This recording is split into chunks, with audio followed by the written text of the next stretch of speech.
Good afternoon, everyone, especially to you, ma'am. Good afternoon.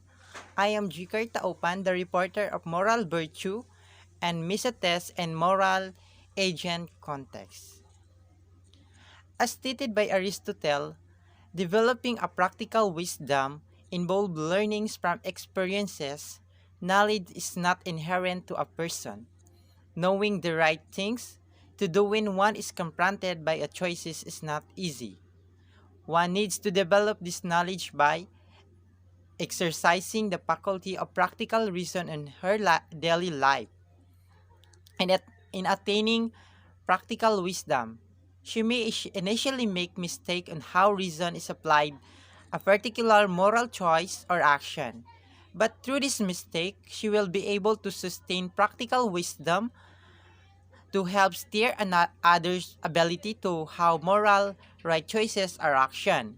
In other words, she's able to mature growth and her capacity of knowing what to do and living moral upright.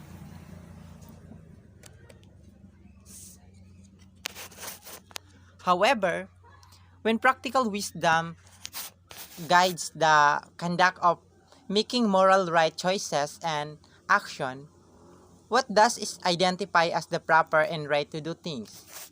As maintained by Aristotle, it is the middle intermediate or mesetes for the Greek that is aimed at by moral, virtuous person.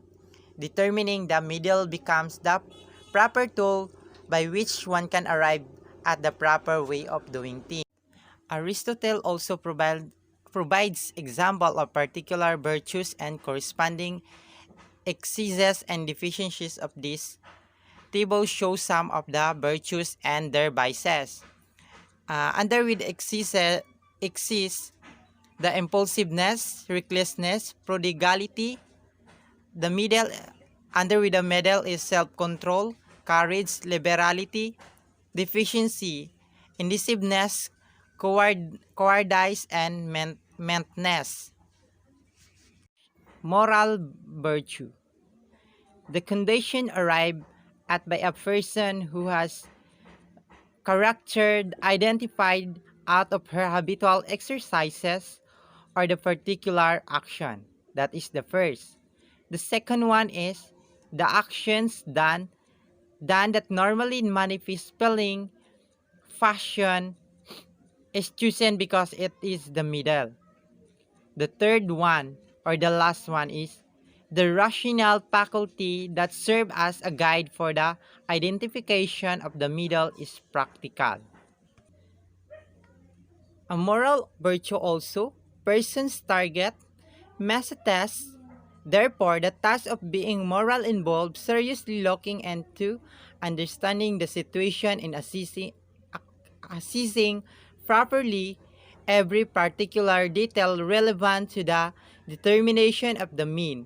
Mesetes determines whether the act applied is not excessive or deficient. The last one is Aristotle's discussion ultimately leads to define what exactly moral virtue is, a state of character concerned with choice, lying in a mean that is the mean relative to us. This is being determined by a rational principle, and by that principle which the man of practical wisdom will be determined it. That will be all. Thank you for listening.